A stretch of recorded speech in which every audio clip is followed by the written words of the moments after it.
ระประโยชน์ต่อญาติโยมท่านผู้ฟังตั้งแต่เวลานี้เป็นต้นไปจนถึงเวลา6 โมงช่องที่ท่านพระครูชลทานพิทักษ์ท่านจัดรายการอาตมาภาพก็จะเกี่ยมออกเดินทางไปที่วัดฝ่ายหินเพื่อท่านพระครูจัดรายการจบอาตมาภาพก็คงจะถึงที่วัดฝ่ายหินพอดีญาติโยมก็ใช้เวลาในการเดินทางประมาณ1 ชั่วโมง6 โมงไปกุเตื้อก็จะเป็นท่านพระอาจารย์ไมตรีเขเวสโกแต่ว่าเจ้านี้ก็ขอเวลาท่านอาจารย์ไมตรีเขเวสโกประมาณ1 ชั่วโมง6 โมงไปกุเตื้อก็จะเป็นท่านพระอาจารย์ไมตรีเขเวสโกแต่ว่าเจ้านี้ก็ขอเวลาท่านอาจารย์ไมตรีเขเวสโกวัดพระพุทธบาทตากผ้าเนื่องจากว่าอาตมาบ่ได้อยู่ก็บ่มีไผเชื่อมสัญญาณเนาะก็คงจะเป็นเสียงที่วัดไฟหินปุ่นเวลา6 โมงถึง7 โมงก็ญาติโยมก็รอติดตามรับฟังเอานะตอนนี้กำลังรอสัญญาณที่ท่านพระครูชลทานพิทักษ์วัดแม่ฮองไคอำเภอดอยสะเก็ดจังหวัดเชียงใหม่ในเวลาตี 5 กับ 4 นาทีรายการที่ญาติโยมได้รับฟังจบไปตะกี้ก็เป็นรายการสัพเพเหระปกิณากะใกล้แจ้งโดยตุลุงยองหรือว่าท่านชัยวัฒน์นาคเสโนวัดพระธาตุดอยน้อยก็สัญญาณท่านพระครูชลทานพิทักษ์มาแล้วพร้อมแล้วก็นิมนต์เลยครับนิมนต์ครับขอแทบไส้ไหว้สาครูบาอาจารย์พระภิกษุสงฆ์องค์เนนจุโตนจุองค์ที่รับฟังอยู่ตังวัดตังวาขอความผาสุกในธรรมจงมีแก่บรรดาพี่น้องศรัทธาตายกกาญิกาหนุ่มน้อยจายิงทั้งหลายที่รับฟังกันอยู่ตังบ้านตังจองวันนี้วันศุกร์ที่21 เมษายน 2566 เดือน 8 เหนือออก2 ค่ำมาพบกันวันนี้แต่ว่านี่เดือนวันพฤหัสบดีเดือน 8 ออก1 ค่ำหลายที่ก็ฝนตกลงมาหลายที่ก็บ่มีฟ้าบ่มีฝนแต่ได้ยินเสียงฟ้าห้องไกลๆอย่างที่วัดอาตมาภาพก็ได้ยินเสียงฟ้าห้องไกลๆหลายคนก็พากันโพสต์ถึงเฟซถึงไลน์ว่าตัดหันตัดนี่ฝนตกดีใจกันแต่ว่าดีใจก็ดีเสียใจก็ดีในเรื่องฝนตกนี่มันเป็นธรรมดาฝนแรงเทวดาก็โดนด่าฝนตกนักลำไปเทวดาก็โดนด่าเวลาเพิ่นจะลกหอมขาวหอมแดงมันจริงๆแล้วมันถึงฤดูกาลที่จะตกฝนก็ตกมาโอ้โดนด่าแท้หมอหน้าลกทัวก็ตกลงมาโดนด่าแท้อย่างว่าเดี๋ยวนี้ไฟป่ากำลังโหมไหม้ในแทะในป่าหลายที่หลายทางทั้งผู้นำชุมชนทั้งท่านนายกกำนันผู้ใหญ่บ้านผู้ช่วยผู้ใหญ่บ้านนี่มาได้กินข้าวตอนมาได้กินข้าวแรงที่บ้านก็มี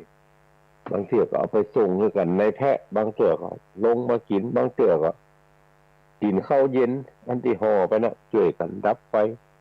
เอาน้ำมันเอาเครื่องเอาอย่างขึ้นไปเอาสลัดเอายูเอาอย่างขึ้นไปช่วยกันดับไฟหน่วยงานของรัฐที่ได้รับการร้องขอก็ช่วยกันโอ้ก็เป็นว่าเทวดาโดนด่าเหมือนเก่าบ่ฮือฟ้าฝนตกมาไฟไหม้นักลำไปอันนี้มันเป็นเรื่องของธรรมชาติญาติโยมทั้งหลายก็จำเป็นได้ว่ากันไปตามนั้นธรรมชาติของคนธรรมชาติของสิ่งแวดล้อมทั้งหลายเนี่ยมันจะเป็นอย่างเงี้ยดีๆให้ผสมกันไปมันอยู่ที่ ปีเกณฑ์บ้านเกณฑ์เมืองแต่ละปีเพิ่นกำหนดมาแล้วว่าจะต้องเป็นอย่างอี้มันก็จะต้องเป็นไปตามนั้นเหมือนมันจะผิดแตกต่างกันไปเหตุหนึ่งจะได้เหตุก็ดีเฮาเป็นเจ้าพุทธฝนจะตกฝนบ่ตกไฟจะไหม้ไฟไหม้น้ำจะท่วมน้ำจะบ่ท่วมสิ่งที่เฮาท่านทั้งหลายควรทำก็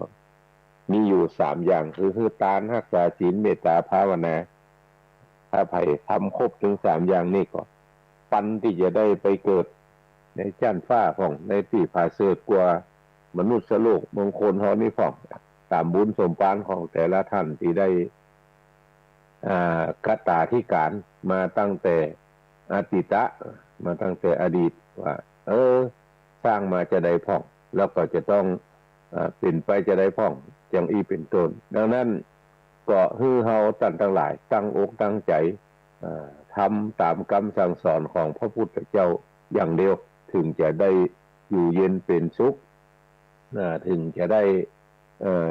อยู่ดีมีสุขตามอัตภาพที่เฮาทั้งหลายได้คิดลำทำสร้างในด้านการกินการทานการอะไรอย่างมู้เนี่ยจะเป็นไปตามที่เฮาได้เนี่ยได้ทำกันดังนั้นก็ผู้ท่านทั้งหลายตั้งอกตั้งใจฟังพระธรรมเทศนาไปฮือตามไปรักษาศีลเมตตาภาวนาไปวันนี้ก็มันยังอยู่ในช่วงเทศกาลปีใหม่อยู่ปกติสมัยก่อนเนี่ยปีใหม่สมัยเมื่อต้องมาภาพเป็นผ้าน้อยเพิ่นจะเอาทำผูกเนี่ยไปเตะทุกหลังหอหลังคาเฮือนเพราะว่ามันเป็นเทศกาลปีใหม่เมืองผูกเดียวนะคนฟังก็ชุดเดียวนะโดยเฉพาะอยู่ทั้งปะเมียงปะตองธรรมเทศนาผูกนั่นก็คือใจยะสังกะหะเตดบ้านลุงแก้วลงจากบ้านลุงแก้วไปเตดบ้านลุงคำลูกบ้านลุงคำไปลุงมาลูกบ้างลุงมาไปลุงมีลุงสีลุงโอ้สปะลุงไข่ปางหัวปางพดหัวปางเตือวันนี้ไปแล้วผูกเอาใหม่ครับก็ทำผูกเดียวนะคนฟังก็หมู่เดียวกันนะเตยกันขึ้นเตยกันลองผู้จานก็ชุดเดียวผู้เจ้าก็ตนเดียวนะเตดกันไปเพราะอย่างเพราะว่าต้องอาศัยนิธีหรืออาศัยอานิสงส์ของการฟังพระธรรมเทศนาพวกนี้หรืออาศัยคุณและประโยชน์แล้วก็อาศัยข้อคิดดีๆที่มันออกในธรรมนี่คือเฮาสั่นทั้งหลายได้ยินได้ฟังดังนั้นเพิ่นก็จึงนิยมเอาพระธรรมเทศนาผูกนี้ไปติดแต่ละหอแต่ละเฮือนเป็นการสังกะหะปะเปิดเฮือนผ่องเป็นการทำความสะอาดเอาความสะอาดในด้านสิ่งที่บ่หันตัวเหมือนก็เขาทำความสะอาดบ้านเฮือนในวันสังขารหลอกจะเดียวกันอย่างเดียวกันดังนั้นวันนี้จะได้น้อมนำเอาพระธรรมเทศนาผูกนั่นมาเทศนาเพื่อเป็นการสังกะหะปะเปิดสถานีวิทยุแต่ละสถานีที่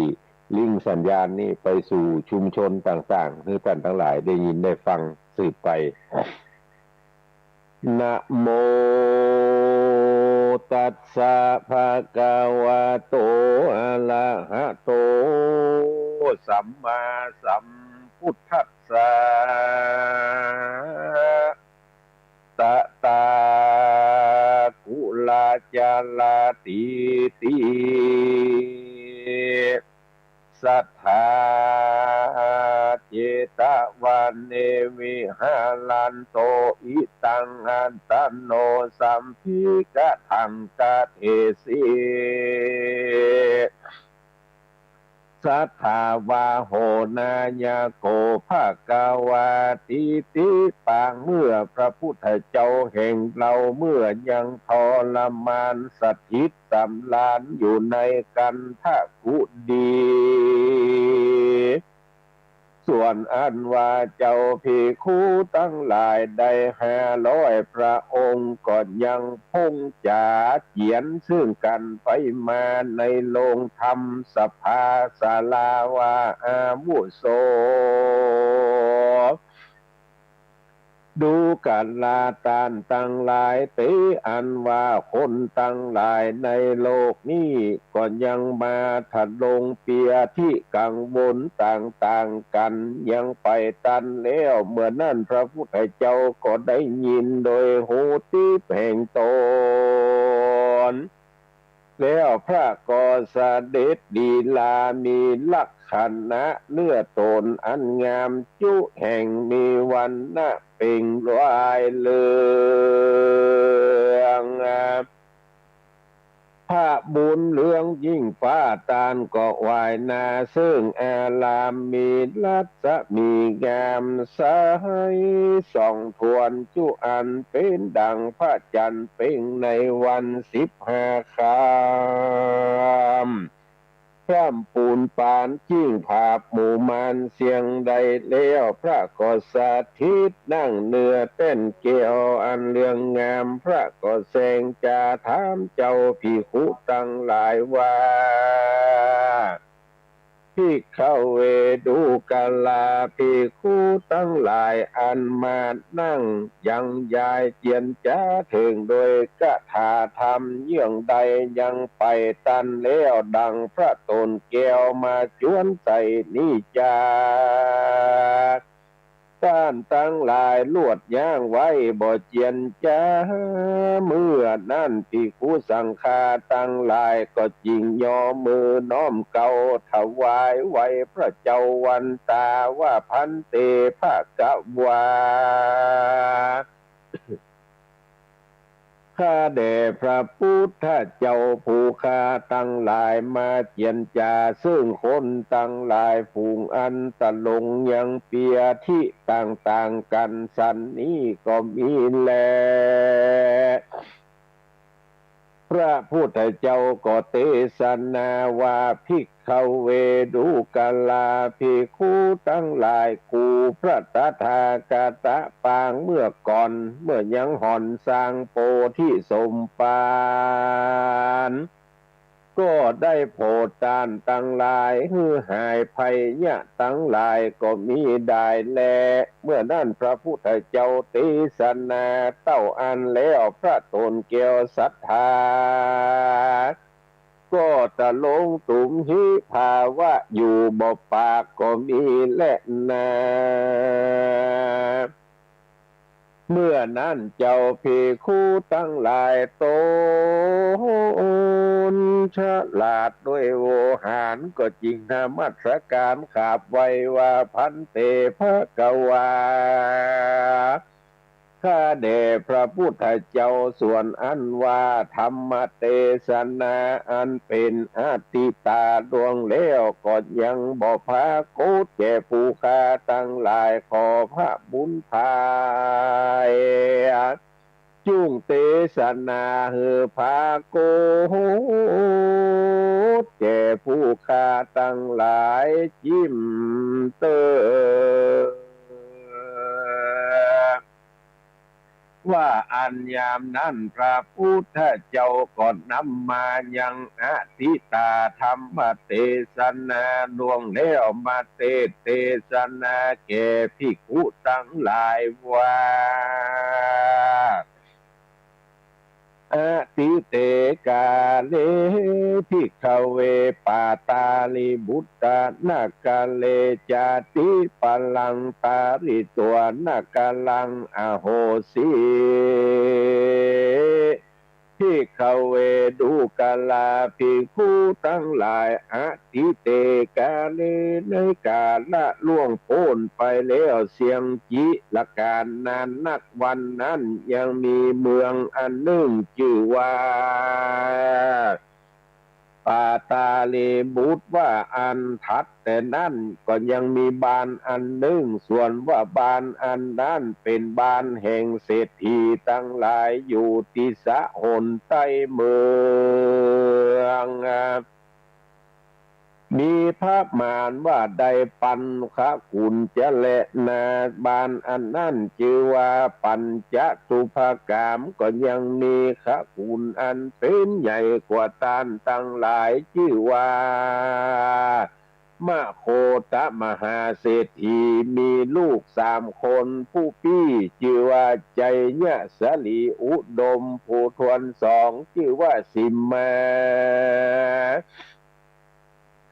ส่วนน้องลาเป็นผู้ชายชื่อว่าเจ้าใจเนี่ยสังกหะกุมารเจ้าก็มีรูปอันงามกว่าคนตั้งหลายเจ้าก็ได้จบไตรเพศตั้งมวลก็อยู่อาศัยในบ้านที่นั่นก็มีแล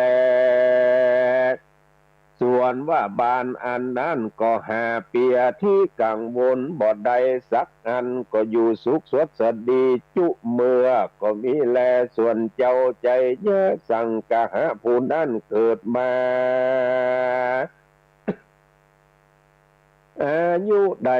16 ปีอันว่าเปียที่ก็บ่พากดสักเตือก็เป็นอันสำราญบานใจมากนักย่อมอาเกียนเต็มไปโดยเขาของเงินคำมากนักแล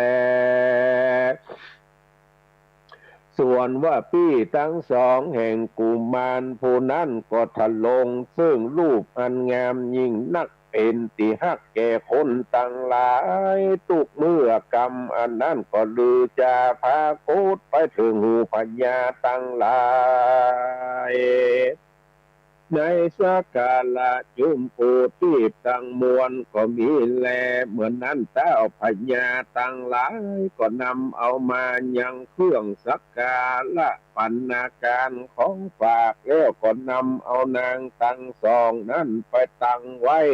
ผู้เป็นใหญ่แก่นางนาถสนมทั้งหลายได้66,000 นางก็มีแลปางนั่นโปติสัตว์เจ้าแห่งเราก็ได้ลงมาเกิดในขกุลมหาเศรษฐีอันอยู่ในบ้านปัญจตุปกามผู้ชื่อว่ามโคตะเศรษฐีนั่นก็ได้ชื่อว่าเจ้าใจเยอะสังกาหาปางนั่นก็ได้เป็นหมอยาผู้หนึ่งอันฉลาดนะในจบตะไลเพศทั้งมวลก็มีแลก็ยังมีในวันหนึ่งเจ้าก็มีปกติอันจะเดินไปบ้านที่1เจ้าก็ไปหันใส่ยังนางหญิงผู้หนึ่งมีรูปอันงามยิ่งนักหาผู้เสมอเหมือนบ่ได้เจ้าว่านางผู้นั้นตะลงเปียที่อันหนึ่งตามโหนโลกว่าตาแจงและเหมือนนั่นกุมารผู้นั้นก็กระดิ่งใจว่านางผู้นี้ก็มีรูปอันงามดังหรือป้อยมาทะลงเปียที่สันนี่เล่าจา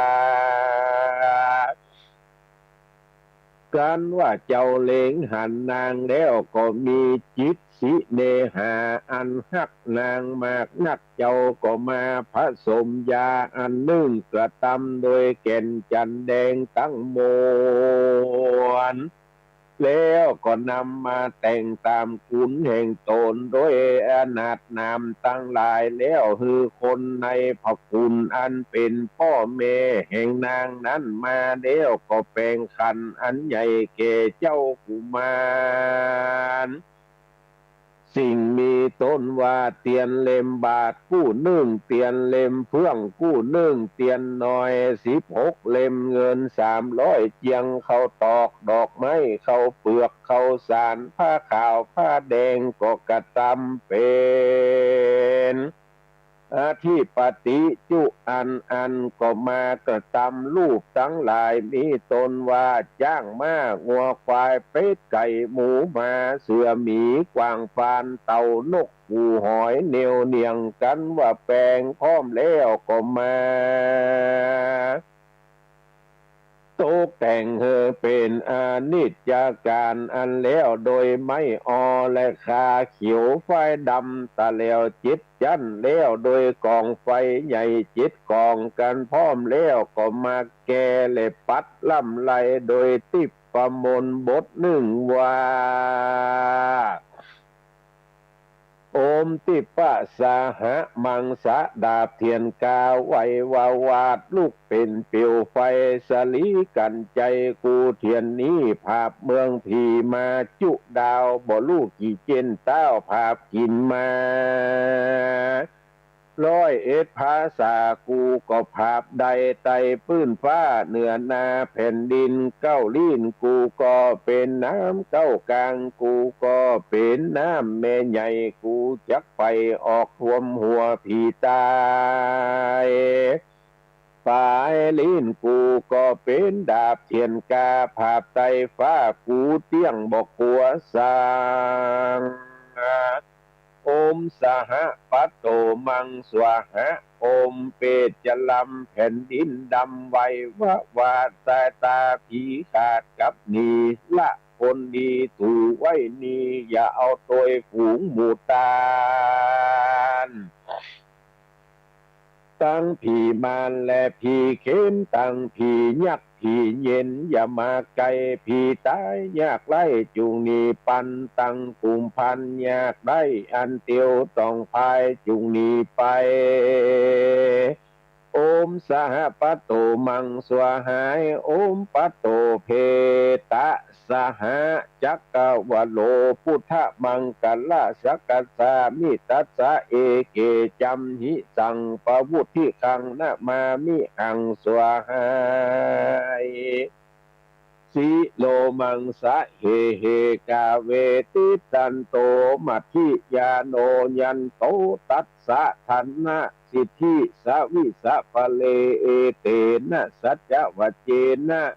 ใจญะโสทีพระวันตุสัพปตาสวหายโอมนะโมใจญะสัตถุสวาหะหันตะเลมะพังภกิยังยัตตัวปุญจนุโลเจติยะตาภวิสติสวหายกันแต่งแผงสันนี่แล้วก็เอายังยาอันตนแต่งไว้แล้วมาใส่ยามนั่นนางก็หายจากอันเป็นเปียที่ตั้งมวลนั่นแล้วและส่วนอันว่าพระภูนแห่งนางนั่นก็คือเขาของมากนักแก่พระโพธิสัตว์เจ้าแล้วก็กระทำอย่างนางผู้นั้นเธอเป็นปาตะปริจาคะแก่เจ้าใจเนี่ยสังกะหะกุมารหมอยาวันนั้นแต่ส่วนอันว่าหมอยาผู้นั้นก็เอาอย่างนางผู้นั้นแล้วก็อยู่กับโดยนางได้7 ปี ส่วนอันว่าเปียที่ตั้งมวลก็บอกพาโคตรหันสักเตือก็เป็นอันมุที่จำเริญหาประมาณบ่ใดก็มีแลที่นี่จักจาด้วยพญาปาตาลีบุตรเราแลส่วนพญาโตนนั่นก็ได้ถึงภัยเนี่ยอันใหญ่ก็เกิดนี้แก่พญาโตนนั่นส่วนว่านางราชเตวีก็คือจุ่มโนมหามายังเสนาอำมาตย์แล้วก็คือคนตั้งหลายตีของร้องเปล่าหายังหมอยาตั้งหลายคือเขามายาก็บ่หายสักหมอก็มีแลเขาก็ซ้ำไปเสาะหาเราพับเวียงตั้งมวลก็หาบ่ได้สักหมอและก็ซ้ำใจคือไปถึงบ้านน้อยเมืองใหญ่ตั้งหลายก็มีแลหมอมาแล้วก็บ่หายเมื่อนั่นนางราชเตวีก็คือไปหายังหมอยามาแถมเล่าก็บ่หายก็ซ้ำให้กลัวเก่าอาการพญาเจ้าโตนั่นก็เถิงอันลำบากมากนักนางก็จิ้งกล่าวว่าปุกกะละผู้ใดอาจมายายังโตนแห่งปัญญาอันเป็นสามิกาแห่งกูนี้คือหายจากเปียที่ตั้งมวลดังอ่าน บ้านเมืองต่างมวลนี้ก็จักเว้นไว้เฮอแก่เว้นไว้เฮอแก่ผู้นั้นเกิงนึ่งว่าอันนางราชเทวีนั้นก็ฮือคำปันนึ่งแล้วก็ฮือร้องไปสู่บ้านนอกออกนิคมต่างมวลด้วยกรรมว่าภุกละผู้ใดหามาหายังหมอมายาและหมอคนนั้นคือหายังเข้าของวัตถุทั้งหลายมายายังพัญญาเจ้าเฮือหายจากเปียที่ดังอันกรรมอันนั้นคำปันนี้ก็จะเป็นของผู้นั้นจะเล่นนาส่วนอันว่าคนใจก็ไปตามกระแสบ้านน้อยเมืองใหญ่ตั้งมวลไปด้วยวันและคืนก็ไปลอดบานปัญจตุภกามตามดังเทวดาหากดนหัวใจเสนาอามาตย์คือเตียวไปก็ขึ้นไปสู่เฮือนแห่งมหาเศรษฐีแล้วก็กล่าวตามกรรมอันตนมาแก่มหาเศรษฐีฮั่นและเหมือนนั้นมหาเศรษฐีก็กล่าวว่าบานอันนี้ก็เต้าเขียมยังหมอยามากนักเต้าว่ามีแต่เจ้าใจยะสังกะหะอันเป็นลูกแห่งคาผู้เดียวก็ปอยังหู้ยาอยู่สะน้อยต้านจุงไปหาดูเตอะว่าอันยามนั้นคนใจผู้นั้นก็ไปหากันไปรอดเลี้ยวก็เอาของอันตนนำมาออกตั้งไว้ส่วนโพธิสัตว์เจ้าก็ฮับเอายังคำปันก้อนนั้นแล้วก็สั่งอำลายังพระกิญาแห่งตนไปกับคนใจพัญญาหันและกันว่าเจ้าไปรอดแล้วเจ้าก็กระทำตามคุณแห่งตนด้วยนิยมอันตนได้แจ้งแต่ปลายหลังนั่นแหละส่วนว่าเปียที่แห่งพญาก็กลับหายดีมาเป็นปกติดังเก่าแล้วก็ส่งยังกุมารผู้นั้นไปก่อนกันโพธิสัตว์เจ้าไปลอดเรือนตนแล้วพญาก็หามายังวันดียามปอดได้แล้วนักขัดตะลือก็หมดใส่วันไตก็แปรแจงเป็นสียัดสลาผาเป้คาศึกสัตตลูเต้าก็จุ่มนุมมันยังเสนาอามาตย์คือหามันยังมาแก้วเลิศตัวไวอันประดับไปโดยแก้วเจียงจีนปานดังจักบินไปในโลกลาพระเจ้าฟ้านอสายเมืองก็เสด็จมาโดยรีบจ้างมาที่ผมไปว่าสู่จุ่งได้รีบแต่งการเดี๋ยวไวเด็ดเตอะว่าอันเหมือนอันนายนักการผู้ฉลาดก็รับอาญาปันถือขันคำใบเลือดแล้วไปนำเอาเจ้ายอดเกี่ยวเจียงคานขึ้นสู่วิมานเดิดแล้วก็อภิเษกแก้วยอดบุญเหลืองฮือใดเสวยเมืองกึ่งนึ่งก็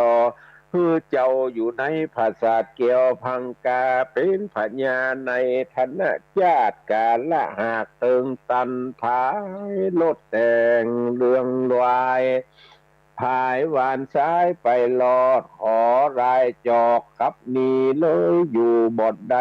ลาดไล่นีปันโดยเตชะบุญพระจอมธรรมเป็นเจ้าหากลำงับโดยทุกที่อยู่สบายก็มีแลที่นั่นพญาปัญจละโตนนั่นก็ซ้ำสละเมืองตังมวลเกโปติสัตว์เจ้านั่นแหละก็ซ้ำอุตสาลาจะพิเศษคือคืนเสวยเมืองเป็นพญาก็เบิกบายลอยสีใส่ชื่อว่าพญาธรรมสังกหะลาจะกษัตตลาคือเป็นใหญ่แก่เต้าพญาตังมวลในสักกาละจุมปูตีบและเหมือนนั้นพญาปัญจละตนนั้นก็ฮือตีกองร้องเปล่า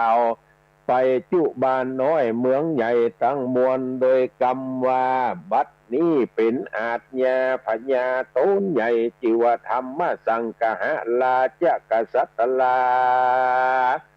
ได้เสวยเมืองแล้วว่าอันเมื่อนั้นเต้าพญาตั้งหลายในสักการะจุมปูที่เขาก็หู้ข่าวสารว่าโพธิสัตว์เจ้า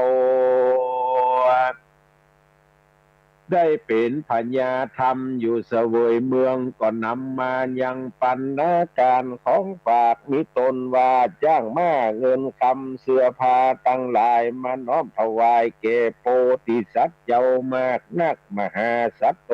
ติส่วนอันว่ามหาสัตว์เจ้าก็ตั้งอยู่เสวยราชอันจอบตัดสราชธรรมประกอบโดยธรรม10ประการมหาเมฆาอันว่าฟ้าฝนก็ตกจอบหรือดูปิจจะเข้ากาก็มางอกงามจุแห่งส่วนว่าภัยเนี่ยตั้งหลายก็บ่ผากดเพื่อหันสักเตื้อก็โดยเตจาบุญแห่งมหาสัตว์เจ้าแผ่สลาไปลอดที่ใดคนตั้งหลายในปีนั้นก็มีสุขทุกเมื่อจะแล่นนาเต้าก็สั่งสอนสาตรสิทธิ์มนต์บทหนึ่งแก่พญาหัวเมืองตั้งหลายโดยบทว่าพุทโธพุทธังนวสิกะกะโลเอโกสัพพวุธิคังสัตตนาเกอมัตตามัตตะโกเวติยังมะทักขินะเจติยังภาวะอิคะโลพุทโธว่าลาตาขีในโยสหะปวุธิญามะนะมังนะมามิหังว่าอันกันว่าเฮเต้าพญาตั้งหลายไปสู่เมืองแห่งตนแล้วก็จำเริญ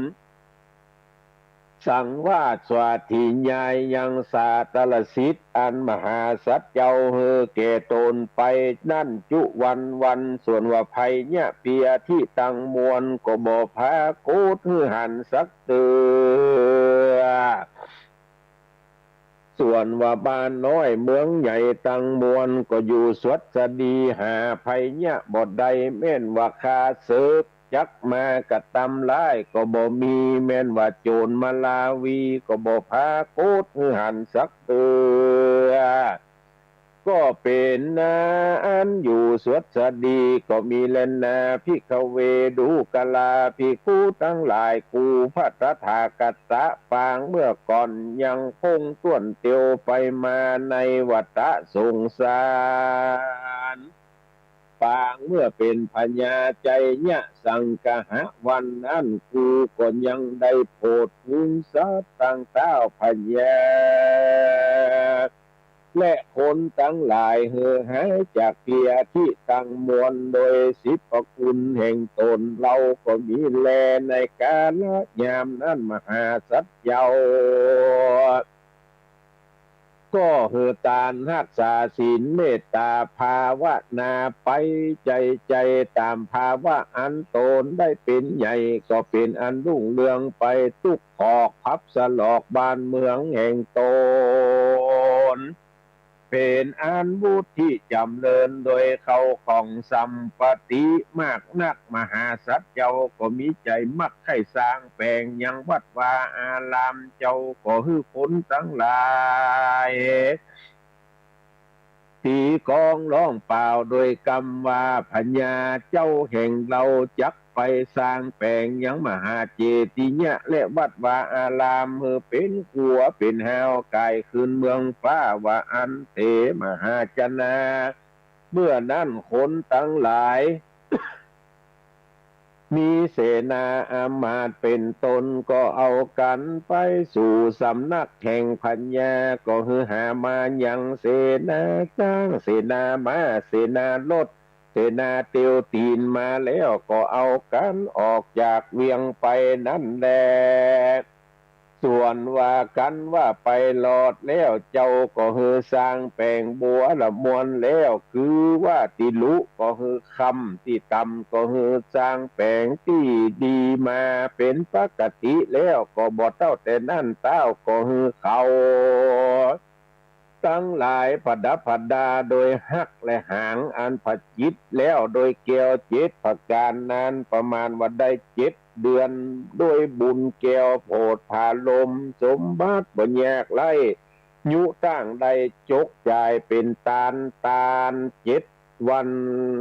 และ600,000 คำเต้าก็จำนำบอกขาดกันว่าเมียนแล้วเต้าก็เฮมูลีปนแห่งตนเสด็จคืนมาสู่ที่อยู่แห่งตนกันมาหลอดแล้วเจ้าก็เฮคนตั้งหลายรักษาศีลภาวนาตลาบกุ้มจิ้นแห่งตนกันว่ามั่งปัญจขันธ์แล้วก็เอาตนไปเกิดบนห้องเลิศจันฟ้าตุสิดาก็มีวันนั้นแลศรัทธาสัพปัญโยพระพุทธเจ้าเทศนาเท่านั้นแล้วพระตนเกี่ยวก็นำเอามายังจาดกว่าอติตะและปัจจุปันนะมาเตรียมแจงพระจริงแสงเทศนาว่าหัตถิกามังปุญญังปะกาหิโตดังนี้เป็นตนที่เขาเวดูกลาภิกขุทั้งหลายส่วนว่าพญาปาตาลิบุตรผู้หายจากเพียที่วันนั้นคือหากมาได้มหาโมกขลานาเถนในกาลบัดนี้แลมหาเศรษฐีอันเป็นพ่อเจ้าใจเนี่ยสังกหะวันนั้นคือหากมาได้พญาสลีสุโธทนะในกาลบัดนี้แลส่วนแม่แห่งเจ้าใจเนี่ยสังกหะวันนั้นคือหากมาได้นางสลีมหามายาโตนแม่พระตถาคตในกาลบัดนี้แลอมาตย์และคนใจพญาคือไปหาหมอมายาวันนั้นได้แก่มหาอนันตะในกาลบัดนี้แลอมาตย์60,000 คนวันนั้นคือหากมาได้ปริษัททั้งสี่จำพวกมีภิกขุณีอุปาสกะอุปาสิกาทั้งหลายในกาลบัดนี้แลพญาใจเนี่ยสังกหะวันนั้นเอวังโลกนาโถคือหากมาได้ตนกูพระตถาคตอันเป็นที่จังที่เพิ่งแก่โลกทั้งสามในกาลบัดนี้บ่ญาจะแลตุมเหพระวันตาต้านทั้งหลายได้ฟังแล้วก็จุ้งปากันจำเอายังจาดกอันนี้จำชื่อไว้อย่าได้ประมาทเอาสั่งลูกสอนหลานก็หากจักได้ถึงสุข3 ประการมีนิพพานเป็นที่แล้วบ่ญาจะเล่นนาใจเนี่ยรัตนังนิธิตังขีญาอันเตสนายังทำดวงชื่อว่าใจเนี่ยสังกหะสูตรก็บังโกมโสมเลสดีท่านผู้ฟังทั้งหลายก็ได้ยินได้ฟังธรรมใจเนี่ยสังกหะสูตรซึ่งพระธรรมเทศนาผูกนี้ก็อย่างที่ได้จ่าไปเบื้องต้นว่าในสมัยก่อนนั่นเพิ่นเอาเทศนากลางหอกลางเฮือนวัดวาอารามเวลามีเหตุการณ์อันหนึ่งอันใดบ่จอบบ่เป็นไปตามบ้านเมืองบ่เป็นไปในด้านเจริญรุ่งเรืองก็มักจะเอาพระธรรมเทศนาพวกนี้ไปเทศนาเป็นการสังกหะบ้านจองหอเฮือนวัดวาอารามให้การกรุงรุ่งเรืองต่อไปวันนี้อาตมาภาพก็ได้นำเอามาเทศนาออกอากาศให้ท่านทั้งหลายได้ฟังเพื่อเป็นการสังกหะสถานีวิทยุคลื่นสีขาว88 จังหวัด8 จังหวัดภาคเหนือเนี่ยที่ได้ยินได้ฟังที่ฮับลิงสัญญาณกันไปออกเวลานี้พ่องออกเวลาอื่นพ่องเนี่ยก็ถือว่าเป็นบุญเป็นกุศลเป็นสิ่งที่ดีได้เทศนาธรรมได้ฟังพระธรรมเทศนาของบัณฑิตนักปราชญ์ที่ก้อนใกล้มาอู้จาถึงเรื่องประวัติของพระพุทธเจ้าเฮาสมัยเมื่อเป็นหมอยาเป็นเจ้าใจเนี่ยสังกหะก็โพดเอาคนมาได้หลายบ่น้อยเหมือนกันวันนี้ก็ใครจะอู้จะจ๋าก็เจอเนอร์081796 4608แล้วก็กินข้าวงายแล้วท่านทั้งหลายจะไปลืมเมื่อวันนี้ไปร่วมฉลองกาตั้งท่านเจ้าอาวาสท่านพระครูสมุจิตสุวัตวรกิจโจผู้เจ้าหลวงวัดป่าหินซึ่งเป็นคนควบคุมสถานีวิทยุเนี่ยถ้ามามีเปิ้นลูกเจ้านี่เฮาท่านทั้งหลายบ่ได้ฟังพระธรรมเทศนาจากผู้เจ้าตนนั่นตนนี่เช่นตุลุงยองกาไผ่กาตั้งแต่เมื่อเจ้าตีสองตีสามละคนเท่านอนหมดแล้วเปิดวิทยุกันฟังจนมาถึงตีห้าฟังอาตมาบัดเดี๋ยวนี้ฟังเก้ากับผมบัดเดี๋ยวนี้คนเฒ่าแก่บางคนก็นอนบอกใครรับลูกเจ้าก็เปิดฟังไปตลอดอันเนี้ยเป็นบุญเป็นกุศลวันนี้เพิ่นจะฉลองการตั้งเจ้าอาวาสนอกจากนั้นก็จะจัดงานส่งน้ำอาทิของครูบาโสภาของครูบาโสภาปฐมสังฆราชาของเชียงใหม่เฮาตนแรกสังฆราชเชียงใหม่ตนแรกแล้วก็จะทำพิธีส่งน้ำในวันนี้แล้วก็ไปวันที่อย่างก็นี่ฮะวันที่29วันที่29นี่ได้อู้จากันกับลุงดอยว่าจะเชิญชวนเฮาท่านทั้งหลายเนี่ยเท่าที่ไปได้เนอะไปช่วยกันทำความสะอาดปัดกวาดเที่ยวใบไม้ไปแปลงล้างลิ้นไปเอาน้ำเข้าใส่ถังใส่อย่างเก็บไว้ที่ม่อนพระเจ้าม่อนพระธาตุที่สองเมืองเขตเชียงปะเป้าจังหวัดเชียงรายจะเอาเครื่องเอาอย่างไปเป่าเนี่ยถ้าใดมันควรตัดก็จะตัดแล้วก็จะปลูกต้นไม้กาไม้ที่เอาไปไว้หั่นรอฝนใจระบบเอาขวดน้ำใส่น้ำไปให้มันยดลงในหั่นก่อนรอฝนอย่างนี้เป็นต้นดังนั้นก็วันที่29วันเสาร์ให้บัดนี้ภารกิจดังใดก็ห่อเข้าไปเตะโดยกันบนพุ่นเด้อให้มีอย่างก็เอาไปตามอัตภาพของภัยของมันแล้วก็ท่านทั้งหลายมักอันใดกาหันว่าโอ้ผู้เจ้าที่เขาเคารพนับถือมักอันใดกาก็แปลงกันไปถวายพระทหารเพลไปสู่กันกินบนพุ่นเนี่ยการกันก่อนแล้วก็กินข้าวด้วยกันเมื่อถึงเวลาก็เตะห่อเข้าด้วยกันวันเสาร์ที่29เมษายนนี้เน้อท่านทั้งหลายให้ว่างก็ไปช่วยกันว่างไปช่วยกันเอามีดท่องเอาสลาดท่องมีเครื่องตัดหญ้าไปมีเครื่องเป่าเอาเครื่องเป่าไว้เขาจะเป่าใบไม้ออกคือมันป่นไก่สลาสักหน่อยกลัวว่าไฟป่าจะเข้ามาอย่างอีเป็นต้น4116เจริญพรเจริญพรจากทางใดหาบ้านปงหนองนอสัญญาณชัดเจนก่อนยินดีเนอะแล้วก็แถมงานหนึ่งเนาะแถมงานหนึ่งวันที่30ท่านดร.เลขานุการเจ้าคณะอำเภอเวียงป่าเป้าเปิ่นแปลงพระเจ้าเปิ่นแปลงถนนอย่างก็นี่ถนนเข้าสถานีอนามัยโรงพยาบาลส่งเสริมสุขภาพตำบลป่างิ้วเปิ่นจัดตานในวันที่30ใครว่างก็ไปร่วมกินร่วมตานด้วยกันเนอเอา7631จากทางใดหาฮัลโหลหลุดไปเหรอล่ะเอาไมเนอร์ก็เชิญไปร่วมกินร่วมตานด้วยกันเนอพี่น้องศรัทธาท่านทั้งหลายวันที่21เมษายนไปร่วมฉลองกาตั้งท่านเจ้าอาวาสที่วัดฝ่ายหินวันที่21เมษายนนี้วันที่27ใดก็นี่27เนี่ยก็หาเพิ่นจะทำบุญส่งน้ำพระธาตุที่วัดปงวนารามปงห้อมตำบลบ้านสหกรณ์อำเภอแม่ออนนี่กินข้าวงายแล้วก็ไปส่งน้ำด้วยกันกินข้าวตอนแล้วไปที่วัดใหม่มงคลชัยห้วยบอนเนอะท่านทั้งหลายวัดใหม่มงคลชัยห้วยบอนก็จะส่งน้ำพระธาตุในภาคบ่ายอันนี้ดูเหมือนแม่แรงจะมีอย่างก็ผ้าป่าสามัคคีโดยท่านผู้ว่าราชการจังหวัดเชียงใหม่จะได้ให้เกียรติเดินทางมาเป็นประธานในพิธีก็หาวันที่นี่นะโอ้ของไผ่หาสัญญาณบอกใครดีเฮ้ยติดรุดกดฮับก็บ่ได้เอามาใหม่เนาะเขามาหาใหม่เนอโอ โอ้วันนี้สัญญาณบอกพอดีเนี่ย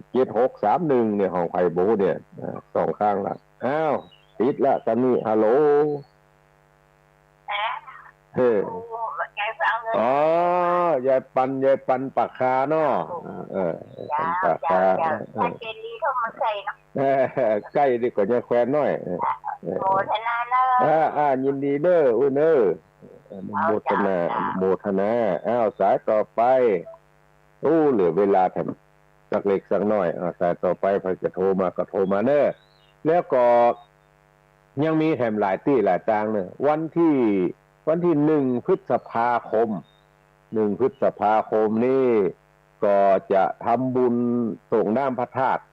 วัดบ้านเหล่าหมู่ที่4ตำบลเมืองกายอำเภอแม่แตงนี่ก็จะทำบุญส่งน้ำพระธาตุ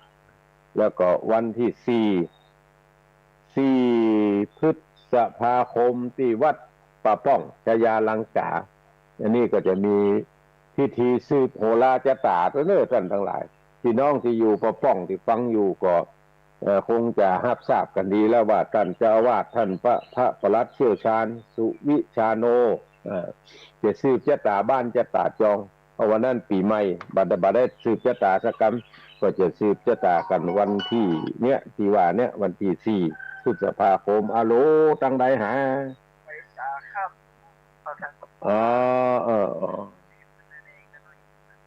ฝนตกก่อนเมืองนั่นนี่โอ้ฮ้อนอึบฮ้อนอวมอากาศเปลี่ยนแปลงขนาดนั้นนั่นน่ะแต่ว่าก็ตกกับตั้งในเวียงไว้เหรอแต่มันมาตกตั้งแพะจะได้ดับไฟป่าพวกนี้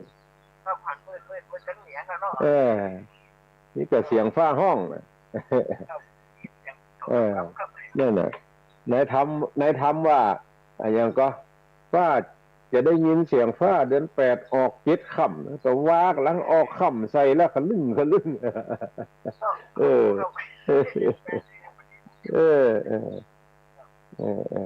ยินดีเนอะ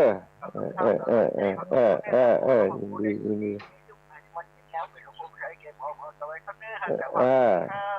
เหมือนกันเนอะยินดีเนอะสายต่อไปก็ได้ได้จ่ากับกันทั้งหลายเกี่ยวกับเรื่องการประชาสัมพันธ์งานต่างๆตะกี้กำกึ่งกลางๆงานประป้องนี่เพิ่นจะมีงานส่งน้ำธาตุเดือน8เป็งโรงนี่ก็มีเดือน8เป็งมีป่าป้องมีวัดพระธาตุดอยสะเก็ดมีวัดดอยปล่อยนกมีวัดเน่ห้อยเงินใต้หลายที่หลายต่างเลยงานส่งน้ำพระธาตุแต่ละวัดเนี่ยในเดือน